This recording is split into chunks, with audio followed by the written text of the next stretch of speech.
अस्सलाम वालेकुम दोस्तों, उम्मीद है आप सब लोग खैर से होंगे। बात करेंगे ओमान में फ्यूल की प्राइसेस के मतलब पेट्रोल डीज़ल की कीमत में कल से 16 अप्रैल से जो है मज़ीद इजाफा हो जाएगा, जहां पर और बहुत सारी अशिया के ऊपर सर्विस के ऊपर टैक्स लगाया जाएगा। वहीं पर वैल्यू टैक्स वैट जो है वो फ्यूल के ऊपर भी लगाया जाएगा। यानी फ्यूल के ऊपर सब्सिडी जो है वो आए दिन कम से कम की जा रही है, तो ये टैक्स जो है फ्यूल के ऊपर भी लगेगा। और प्राइजेज़ जो है नई वो कुछ इस तरह से होंगी। M91 की अभी जो प्राइस है 205 पैसा पर लीटर है, उसके बढ़ने के बाद जो है 5% ऐड करने के बाद 215 पैसा पर लीटर हो जाएगी।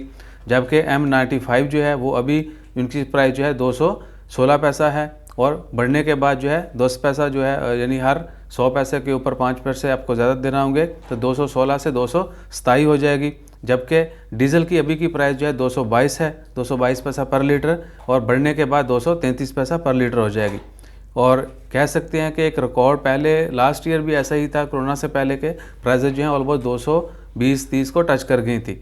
अभी भी वही सीन है। वैल्यू एडेड टैक्स के बाद हो सकता है आने वाले महीनों में वैसे ही तेल की प्राइसें बढ़ें, तो हो सकता है कि 250 पैसे तक जो है फ्यूल की प्राइस जाए।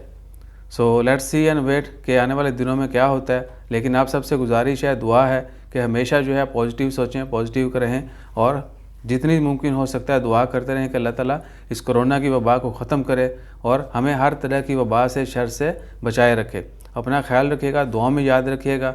और रमज़ान का महीना है, बार बार कहना अच्छा तो नहीं लगता, लेकिन रिक्वेस्ट है कि हमेशा सबकी खैर मांगें और अल्लाह ताला के हजूर गिड़गिड़ाएँ, दुआ मांगें, और जितनी जज़ा मांग सकते हैं मांगें, और अपने लिए भी रिज़्क मांगें, दूसरों के लिए भी मांगें। ऐसा नहीं है कि अपने लिए मांगते रहें, हर किसी के लिए मांगें। आपके इर्द गिर्द के लोग खुशहाल होंगे तो माशरा ऑटोमेटिकली खुशहाल हो जाएगा, मजबूत हो जाएगा। अपना ख्याल रखिएगा, गरीबों का ख्याल रखिएगा। जज़ाकल्लाह, अल्लाह हाफ़िज़।